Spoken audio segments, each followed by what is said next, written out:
कलयुग का दूसरा ठिकाना शराब है, तीसरा ठिकाना स्त्रियां, चरित्रहीनता, पराई स्त्री और पराये पुरुष। रावण ने पराई स्त्री का हरण किया तो नाश नहीं हुआ, सर्वनाश हो गया। इसलिए पराई स्त्री को स्वप्न में भी मत देखिएगा, नहीं तो सर्वनाश हो जाएगा। ये कलयुग का स्थान है। और चौथा, मांस। आप लोग मांस तो नहीं खाते?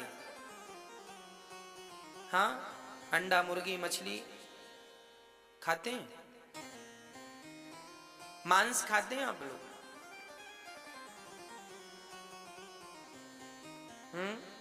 खाते हैं? मांस जो है आप इसलिए खाते हैं, आपको अच्छा लगता है?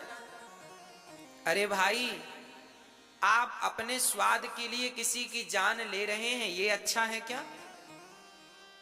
उस मुर्गी, आपकी एक उंगली काट दी जाए तो कैसा लगेगा? आप अपने स्वाद के लिए मुर्गी को मार डालते हैं, मछली को मार डालते हैं, मांस खाते हैं आप, जीव मात्र की हत्या करते हैं आप। हत्या करना तो पाप ही है ना। हम भारतीय लोग तो चींटी को भी दाना डालते हैं, आटा, और कुत्ते को रोटी डालते हैं और गाय को पहली रोटी डालते हैं। हम हिंसा करने वालों में से नहीं है। अहिंसा ही परमो धर्म। जीव मात्र की रक्षा करना हमारा धर्म है, ना कि उसे मार डालना। इसलिए मांस मत खाया करिए। जब आप अपनी थाली में मांस देखते हैं तो जरूर ये विचार किया करिए कि ये मछली कितना तड़पी है, ये मुर्गी कितनी तड़पी होगी, और क्या आपके पास रोटियां नहीं है खाने को? दाल, चावल, सब्जी, रोटी, 56 भोग है, ये खाइए। खाने को ना होए तो बात समझ में आए कि चलो मांस खाते हैं, सब कुछ है। इसलिए बचिएगा मांस के भक्षण से। एक बार क्या हुआ, चंद्रगुप्त मौर्य बैठे थे दरबार में, राजा चाणक्य बैठे थे नीचे और प्रजा बैठी थी सामने। तभी चंद्रगुप्त मौर्य के चाटुकार मंत्रियों ने कहा कि महाराज, मांस सबसे सस्ता होता है, अनाज महंगा होता है, किसान 4 महीने तक रक्षा करता है, बोता है, फिर पानी, फिर खाद, फिर फसल आती है, 4 महीने लगते हैं चावल और गेहूं में। और मांस तो तुरंत लाओ, काटो, खा लो। मांस सस्ता है, ये गेहूं इत्यादि महंगी पड़ती है, चावल महंगा पड़ता है। तो चंद्रगुप्त मौर्य ने चाणक्य से कहा, आप बताइए क्या उचित है?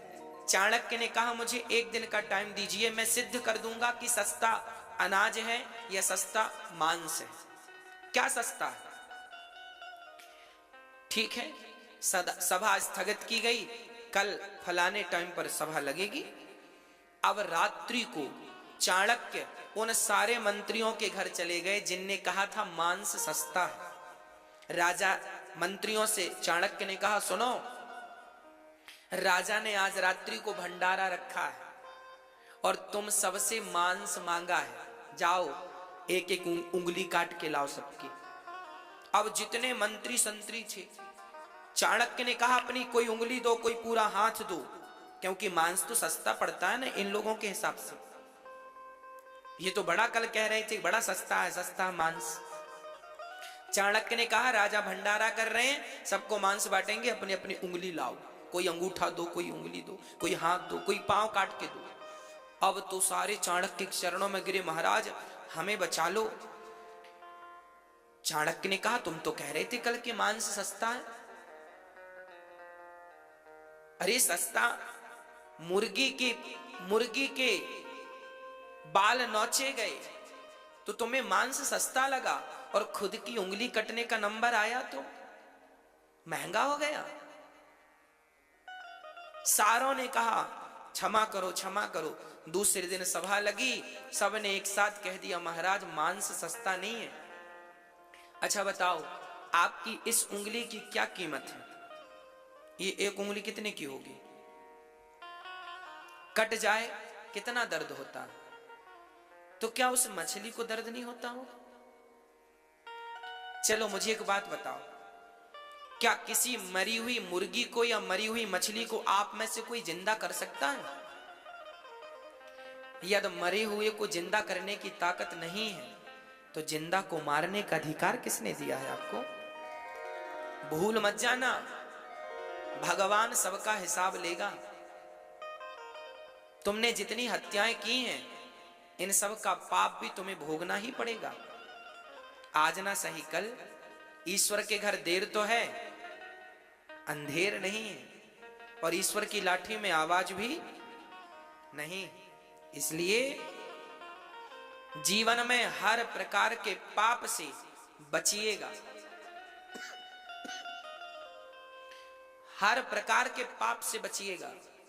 मांस खाने के पाप से, शराब पीने के पाप से, जुआ खेलने के पाप से, और पराई स्त्री और पराई पुरुष को गंदी निगाहों से देखने के पाप से बचिएगा।